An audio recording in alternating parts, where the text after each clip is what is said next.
Bantu, subrek, like, dan komen ya teman-teman. Terima kasih. Nama saya Heni, saya pakai Chandra itu karena anak saya yang terakhir, jadi memang saya selalu pakai Heni Chandra.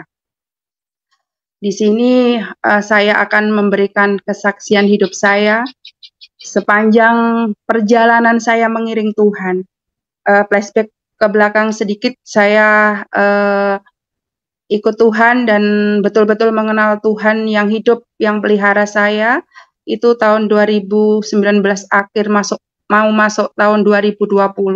Dan itu sudah saya ada kesaksian pertama sama Pak Frank itu. Nah, selama perjalanan sampai detik ini, sampai 2023 berarti sudah hampir mau 4 tahun lebih.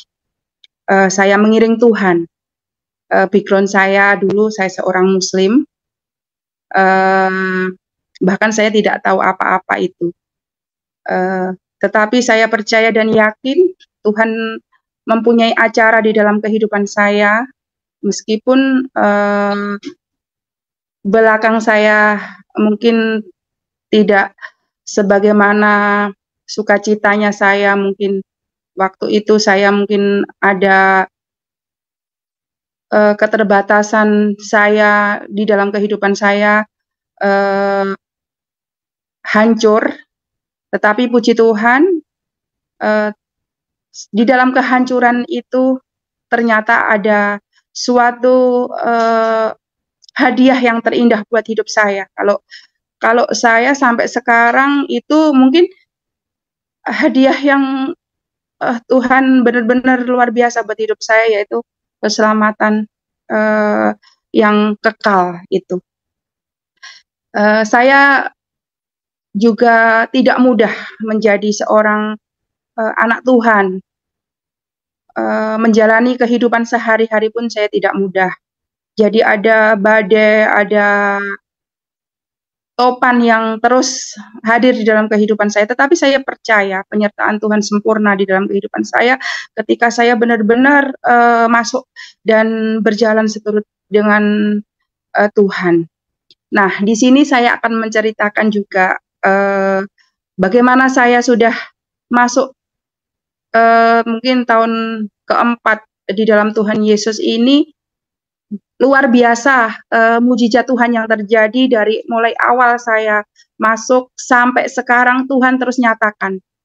Bahkan mungkin sedikit saya menceritakan juga kasih dan anugerah Tuhan yang luar biasa di dalam kehidupan saya itu ketika saya benar-benar hilang harapan, ketika saya benar-benar di dalam kesesakan, bahkan keterbatasan sebagai seorang manusia, itu benar-benar Tuhan hadir, nyata, dan tolong. Itu yang menjadi benar-benar pegangan saya ketika benar-benar saya mengimani Tuhan itu hidup di dalam kehidupan saya.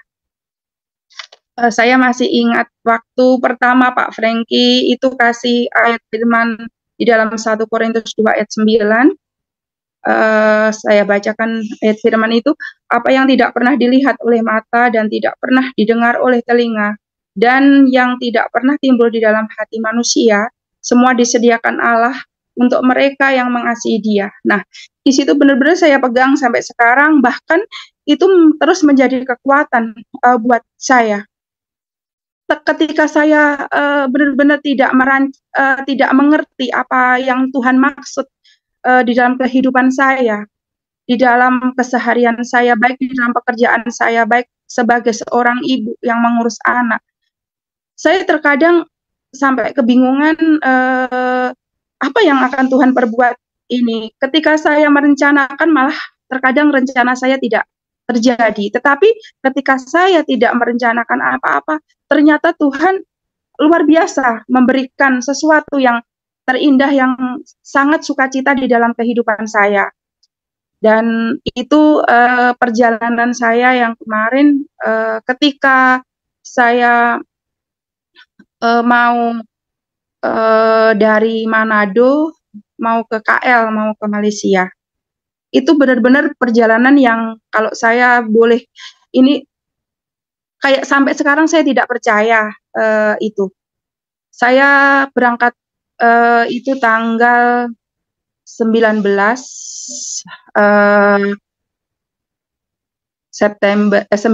Oktober. Itu hari Kamis, saya mau pergi ke Malaysia. Dan saya berangkat dari Manado itu jam 8. Tetapi ternyata pesawat juga delay sampai jam 9. Akhirnya jam 9 saya terbang ke Jakarta, dan di Jakarta saya tiba jam 12. Saya masuk kantor imigrasi, saya lolos. Habis itu saya masuk untuk tunggu pesawat itu jam 3.20. Saya tanya petugas, saya harus nunggu di mana karena memang ini perjalanan pertama saya ke luar negeri.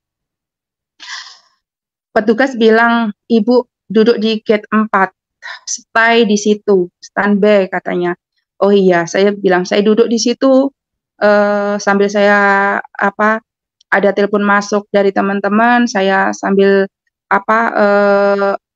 membalas, dan ternyata waktu terus berjalan sehingga sampai jam 3, jam 3.20, tapi ada pemberitahuan pesawat delay, berangkat jam 4.20.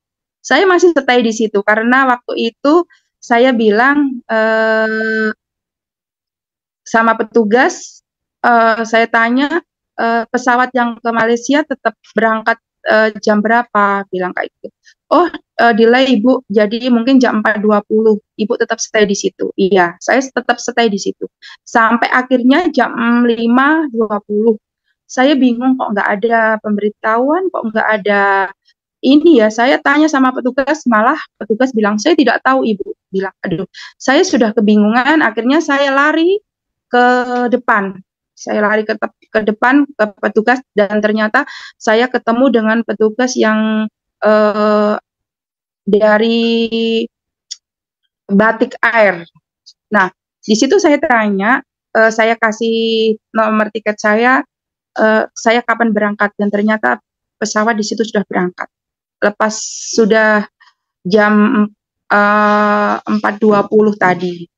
Saya kaget dan saya bingung di situ, kenapa tidak ada pemberitahuan. Saya sudah menangis, saya sudah nggak tahu lagi Tuhan, bagaimana ini. Saya bahkan karena saya sudah kebingungan, saya baru pertama kalinya saya mau ke luar negeri dan saya ketinggalan pesawat. Nah, di situ akhirnya air mata saya tumpah di situ. Saya menangis, saya duduk di dekat petugas itu. Saya bingung, gimana ini biar saya bisa ke Malaysia, bilangnya kayak gitu. Terus petugas bilang, ya nggak bisa Ibu yang salah, kenapa Ibu tidak tunggu di sini. Saya sudah jelaskan, karena katanya saya sampai ingat petugas itu, ini petugas yang katanya saya suruh standby di gate 5, saya bilang gate 4, saya bilang kayak itu. Tetapi Ibu sudah dipanggil-panggil sampai berapa kali, tapi saya nggak dengar di sana, saya bilang kayak itu, karena kan jauh, saya bilang kayak gitu. Kenapa nggak dicari, saya bilang kayak gitu toh. Terus petugasnya tetap dia tidak mau. Bahkan saya bilang, ya sudah, gini aja jalan tengah, saya biar bisa terbang, gimana saya harus mendapatkan tiket, saya bilang kayak gitu. Tetapi petugasnya bilang, Ibu harus beli tiket baru. Aduh, saya bingung waktu itu Pak Franky, karena jujur uang di dalam dompet saya itu tinggal 250.000, dan di ATM pun mungkin sisa 200. Saya sudah kebingungan, gimana ini, sedangkan waktu itu tiket kira-kira 2 juta lebih. Saya sudah termenung, saya nangis, saya sudah nggak ngerti lagi. Di situ saya cuma, Tuhan, apapun yang Tuhan perbuat di hidup saya sudah berserah Tuhan, karena sudah saya tak mungkin. Dalam artian saya mau pulang ke Manado pun saya sudah tak mungkin, karena tiket juga sudah nggak mungkin, saya nggak bisa beli. Bahkan kalaupun saya telepon kan juga harus nggak mungkin orang itu juga siap uang kayak gitu kan, keluarga. Terus saya juga mau pulang ke Solo pun saya juga bingung, sudah juga sama-sama jauh, saya juga nggak mungkin beli tiket ini.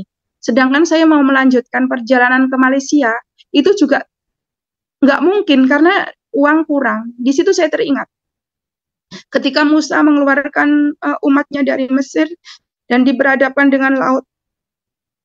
Dia mundur kena, dia maju kena, karena mau mundur ada tentara Firaun, dan kalau maju pun ada laut. Tetapi Musa beriman kepada Tuhan, dan Tuhan kasih jalan. Waktu itu terbelahlah laut itu. Dan saya juga imani Tuhan. Saya beriman kepadamu Tuhan Yesus. Kalau Tuhan sudah nuntun saya keluar sampai saya sudah di Jakarta, Tuhan, apakah Tuhan akan membiarkan saya? Dalam hati saya kayak gitu.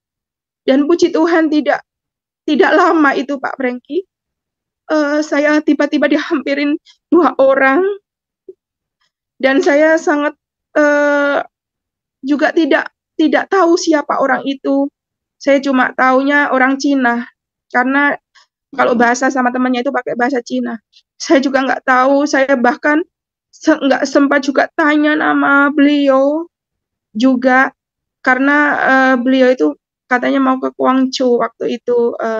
Saya dengar-dengar pas tanya ke petugas, dan beliau bertanya kepada saya, kenapa ibu menangis, bilang kayak gitu.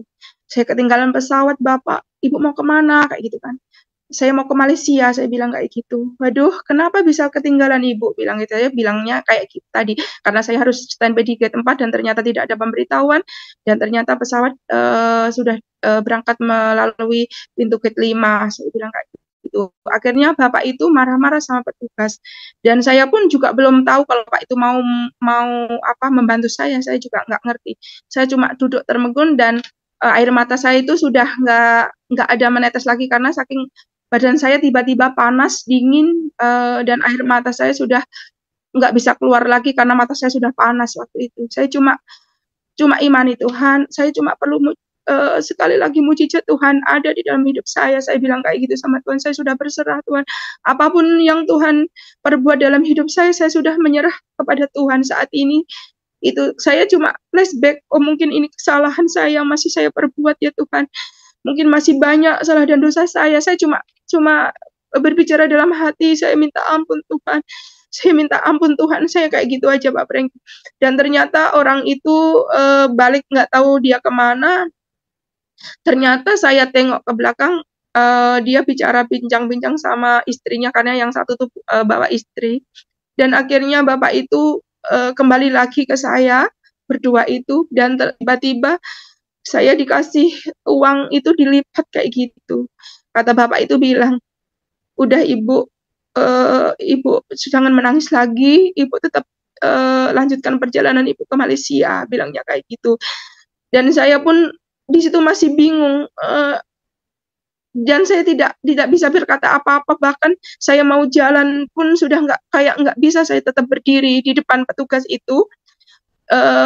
Terus Bapak itu karena pesawat beliau sudah dipanggil, akhirnya Bapak itu sama ada ibunya juga itu bilang, baik-baik ya Ibu dalam perjalanan, dia bilang kayak gitu. Akhirnya dia ke pesawatnya, dan saya tinggal. Habis itu saya langsung tanya sama petugas, berapa tiket ke Malaysia, saya bilang gitu. Terus waktu itu dicek kan 2.447.000 Ibu. Saya bingung, uang yang dilipat di tangan saya ini berapa, karena saya nggak ngerti. Uang itu saya kasihkan aja sama petugas. Saya juga nggak ngerti kurang atau tidak. Dan ternyata dihitung petugas itu, uang itu genap 2.450.000 Pak Franky. Di situ saya menangis. Saya nggak ngerti apa-apa yang Tuhan perbuat. Uang itu pas banget dengan tiket yang ada ke Malaysia, cuma sisa Rp3.000. Dan itu benar-benar luar biasa saya.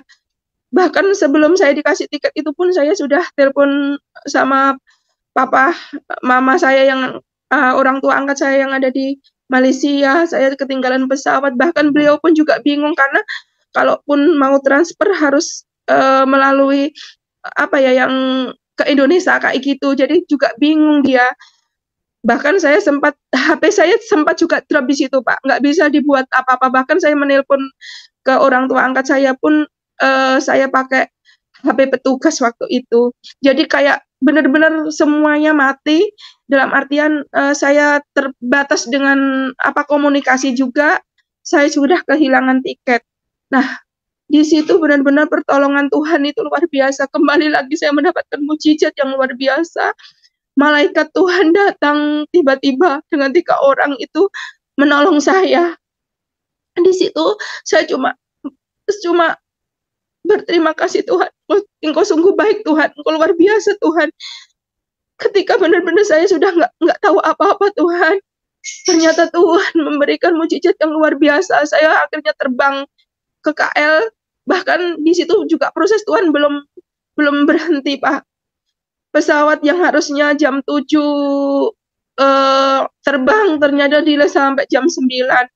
Bahkan setelah saya juga waktu itu jam 9 naik ke pesawat, di dalam pesawat kira-kira setengah jam pramugari berkata suruh cuaca tidak bagus. Itu semakin membuat hati saya iya, kalau sebagai manusia saya takut, tetapi saya tetap berpegang pada Tuhan. Kalau Tuhan aja sudah kasih mukjizat ini, masa tidak Tuhan pelihara saya sampai saya tiba di KL. Saya dalam hati saya kayak gitu. Dan ternyata benar luar biasa penyertaan Tuhan, pemeliharaan Tuhan itu. Saya tiba di KL jam setengah 1, jam 12 lewat.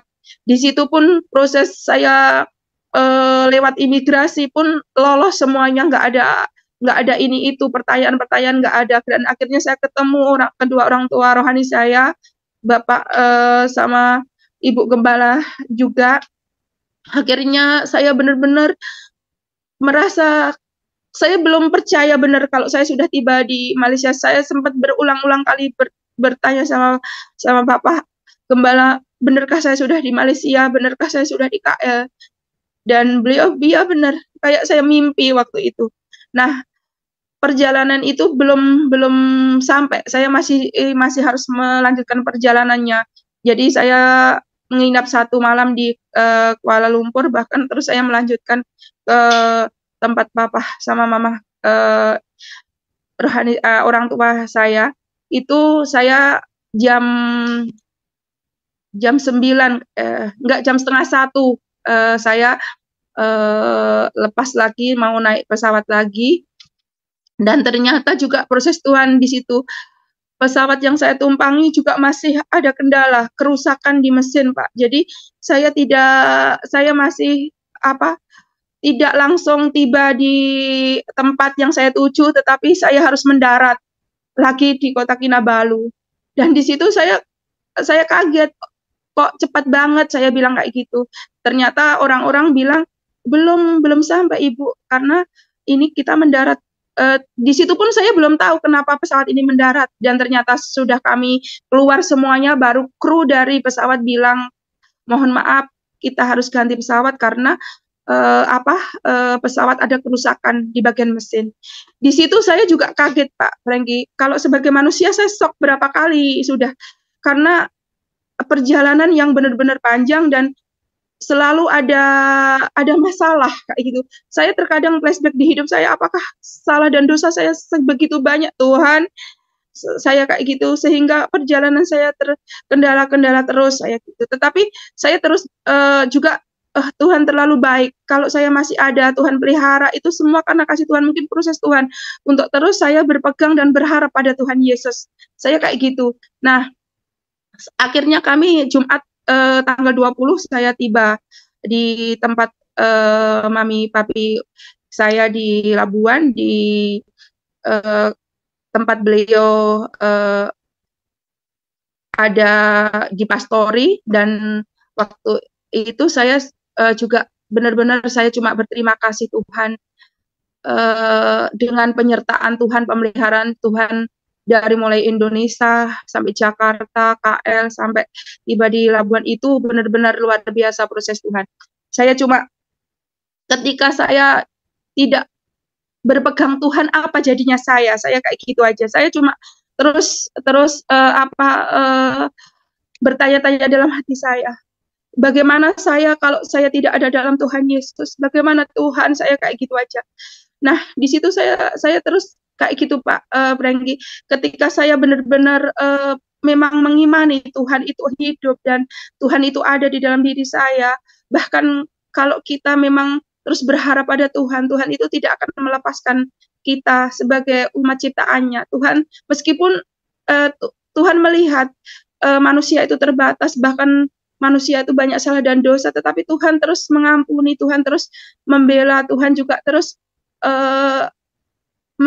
menegur kayak gitu. Yang saya terus pegang itu memang benar-benar, kalau saya hidup tidak di dalam Tuhan Yesus, mungkin saya tidak bisa seperti ini. Saya tidak bisa melihat kuasanya, bahkan saya tidak pernah merasakan mujizatnya. Itu yang saya terus di dalam pikiran saya.